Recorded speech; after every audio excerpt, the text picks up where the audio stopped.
Hello traders and welcome to the market opening preview on a Thursday, August 27th, 2015. Traders coming to you live from Thailand, bright blue sunny skies and light sandy beaches, absolutely beautiful out there this morning. I got to my desk at about 7:15 this morning, absolutely gorgeous outside. Traders, this is brought to you through FXCL Excellence in Trading. Traders, come visit our website for your trading solutions. Lots of education, some platforms you can look at, some trading ideas, just a lot of good information, a great economic calendar. So come and visit and say hello. Let me tell you a little bit about myself. We got some charts to talk about, and of course some news and commentary. But first, let me tell you about me. I started trading in the year of 2006. 2008, I retired after 27 years as a firefighter paramedic out of the great state of Florida. 9 days later, came to Thailand for a 3-month holiday, and well, it's 8 years later, my friends, and I'm still in Thailand. I love trading Forex markets in Asia. The time zone is excellent. I basically work like any other working person would do on their trading day. My day's a little bit longer. I start my trading day at about 6:37 in the morning, and I end about 11 p.m. at night. No, I do not sit at my desk in front of my charts all those hours. I do get 2- and 3-hour breaks in between at different times of the day, because I have a life to live, and there's a really nice gazebo on the beach that I like to visit. However, when I do trade, I am looking for opportunities and probabilities where I'm looking at fundamentals and technicals where my trades will be profitable on my side most of the time. Yes, I do lose trades. I lost a big trade last Friday, in fact. All right, let's get over to the risk disclaimer. Forex trading has a large potential rewards, but also a large potential risk. You must be aware of the risks and be willing to accept them in order to invest in the Forex markets. Traders, most importantly, please do not trade with money you cannot afford to lose. Always remember that past performance of any trading system or methodology is not necessarily indicative of future results. All right, let's talk about some news and commentary. It looks like the dollar has come back to strength. The US 30 is up 3.95%. The S&P 500 is up 3.90%. The NASDAQ is up 4.24%. The small cap 2000 is up 2.23%. Nice job, nice job, nice job. Let's go over to the Eurozone. Wow, the DAX is down 1.29%. The FTSE 100 is down 1.68%. The CAC 40 is down 1.40%. The Euro Stoxx 50 is down 1.47%. All red in the Eurozone. Traders, let's come on over to Asia. Remember, these countries are currently active as their markets are open. The Nikkei 225 is positive 1.86. The S&P ASX 200 is 1.47 in the green. The Shanghai is up 1.83. The Hang Seng is up 2.21%. And the Kospi is up 1.09% in early trading. So that's what's going on there. Let's take a look at our economic calendar. We had some news in the Asia session. The Aussie gave us private capital expenditures quarter on quarter.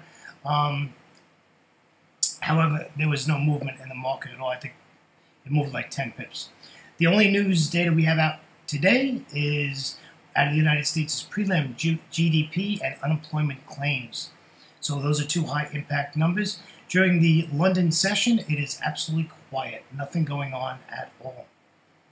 Traders, please do not hold trades over the weekend as we have the Jackson Hole Symposium this weekend. And I'm sure all eyes will be on that. I'm sure that everybody's trying to get an idea what the Fed is going to do about interest rates. My vote's on the side. They're going to raise interest rates. All right, commentary. So, China's still devaluating their yuan every day. They just keep doing less and less. They lowered their interest rates yesterday. I think that big boom is over. And I really don't think the market really cares anymore, to be honest with you. I think it's not. I think the media is making it more of a deal than it is, and I don't think it's. I don't know. I don't think it's affecting countries like they make it sound. I just they're saying they get less car sales because China's devalued their yuan. The one problem is with China right now is they can't get products out of the country. that's one problem. But other than that, there's like really, it's really doesn't affect us. It's sure not going to affect the United States. So, trading as usual. This week and last week was a bummer because a lot of our pairs has changed trends and has made our, we have to trade what's in front of us. I only look at, with you all, 30-minute charts, but you have to realize when I'm live trading, I start looking at a daily chart, I go to a 4-hour chart, and then I go to a 1-hour chart, and I actually make my entries on a 30-minute chart. And I put support, resistance, and trend lines and channel lines on my live charts. So I have a pretty good idea if we're coming into trouble or clear to take that trade. And actually, one computer, the only thing on that one computer, you wouldn't believe it. All it is the dollar index chart. That's all I want to see is the dollar. I want to see if the dollar is strong or is the dollar weak, because that's going to affect my trade. And it's going to affect your trade. And it doesn't have to be a dollar pair that you're in, right? And you can do that with the yen and the pound and all that stuff. You can, cross them to see what's strong and what's weak. All right, so we're going to take a look at some 30-minute charts, meaning that every single candle on this chart is 30 minutes in duration. The euro is bearish. So we want this just to pull back up to that 61.8 Fibonacci level at 1.1373. We have some nice resistance up there. We got a daily pivot. We got a resistance line, that yellow line. So we got plenty resistance there. We just need this bump up, and we're going to take it out at the daily S2 pivot at 1151. And you're probably wondering why I picked that level, because there's absolutely nothing left of the chart. I picked that level because it is a major reversal pivot point. I could have gotten out at the daily S1 and we still could have made some good pips. However, people like getting out of trades for some reason at the daily S2 pivot. So that is why I picked the S2 pivot. All right. Of course, remember, this pair has been bullish for a long time. This pair has been bullish for like a month and a half now. So now it looks like it's coming back to the bearish mode because the dollar is getting strong. So now we have to change our ways. And today's going to be pretty tricky, right? Especially if you start looking at higher time frames. Listen, those higher time frames aren't going to show you charts like this. They're still going to show you bullish charts, okay? So just be aware of that. Just make sure your support resistance levels are in there, they're marked, and you got a good idea on what's going on. Let's take a look at the pound dollar. Look what a move this had. Wow. Traders, if you took my trade plan yesterday, you all are very happy today. This trade plan yesterday just worked. The only thing you did not get was the pullback. But after you got, now this has changed, now these pivots have changed, but I mean, after the second red candle, I would have been short. I mean, that would have been the end of that. End of story, thank you very much. And you know what, 100 pips later, you could have gotten out of your trade. So this really did some really big movement here. And even our trade plan today is almost 100 pips, right? We're 2 pips off being 100 pips, so 3 pips off of being 100 pips. So, this is, well, actually it's 103 pips. So, if we can get this pullback, and we know the pound doesn't like to pull back, but maybe we'll get a surprise today. Because when people wake up, like who are in London, and who wake up in Asia, at least my part of Asia, Thailand doesn't wake up till 10:30 in the morning. Like, if you want to go to the store or the mall or something, don't even think about it. They don't open till 11, like 10:30, 11. I mean, there's no early, nothing open early. You're lucky you can find a place for breakfast at 9 or 8 o'clock in the morning, which is crazy because I'm a morning person. I love the mornings. I love being up at 5:30 in the morning. It's just so beautiful.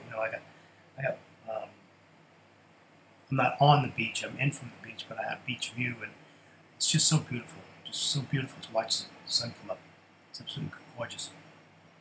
So we just need enough of that. I don't know why I got on that tangent.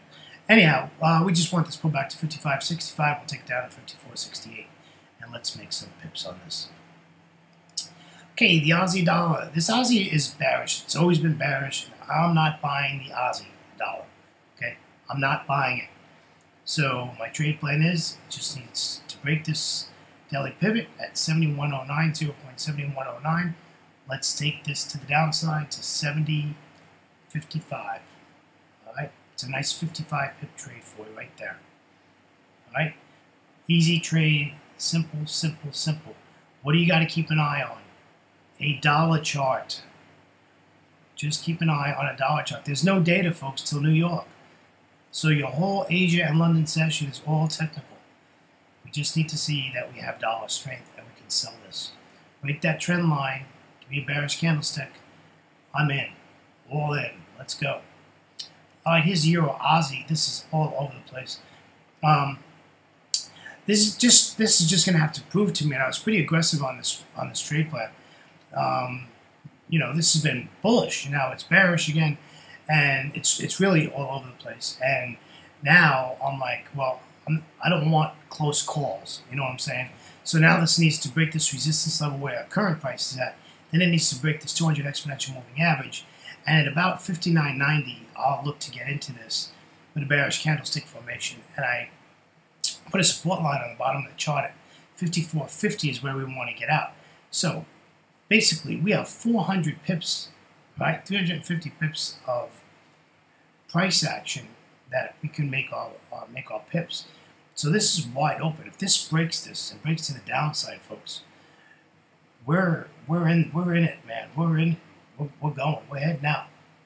And the good thing is that now that the dollar is strong, the euro has become weak again. So let's see what happens. You know, this is where you got to take a look at your euro yen. You know, your pound, euro pound. You know, make sure that this euro is weak and just jump in this bad boy. Let's take this down. This looks like this could be a lot of pips today. All right, let's take a look at the euro yen. Euro yen, as you know, is bearish. Just want this to come back up, give us a little retrace here. Back up to that pivot point at 136.33, and that's a 38.2 Fibonacci level. And we'll get out at 135.60. So a nice 65 pip trade for us. If it works, if we get a bearish candlestick here, you know what? I'd still jump in it. I'd still take it. If we don't get the pullback, we don't get the pullback. But this is going to end up going sideways now to probably about 2 hours before the London Open. And we'll just take this to the opposite direction. But very easy trade. I mean, it's just look left at the chart. It's just been stair-stepping and fibbing so nicely. It's been doing really such a nice job. Okay, let's take a look at the New Zealand dollar, another pair that I really like to trade. Not a lot of price action yesterday, pretty dull, to be honest with you. So this is another pair that I really needed to, you know, show me some conviction here. So I've placed a trend line here, and I'm saying, all right, prove to me you want to come down. So you need to get below this trend line, give me a bearish candlestick formation at 64.23. And you know what? I'll sell you. And where am I going to take you out at? Yep, the daily S2 at 63.28. Again, you know, it's close to 100 pips there, folks. So you've got a lot of room to work with. And, you know, don't be in no hurry. This isn't one of these 1 or 2 hour trades. I mean, this can be basically through the New York session before you end up getting out of this trade. Because this is going to bounce off the daily S1. It's going to probably bounce off that yellow line if you're in the trade already. You know, it's going to do some bounce, but if you look left at the chart, there's nothing there. So we do have a clear down move. That's really nice. We have no forex jump to the left of the chart. Traders, I'd like to thank you for joining me today. That wraps up our 6 currency pairs with news and commentary. On behalf of myself, William Gilday, and our great friends at FXCL Excellence in Trading, I want to thank you again for joining me on a Thursday, August 27th, 2015. Traders, please again come and visit us at fxclearing.com for your trading solutions. Traders, have a great day and grab those pips. Talk to you tomorrow now. Take care. Bye-bye.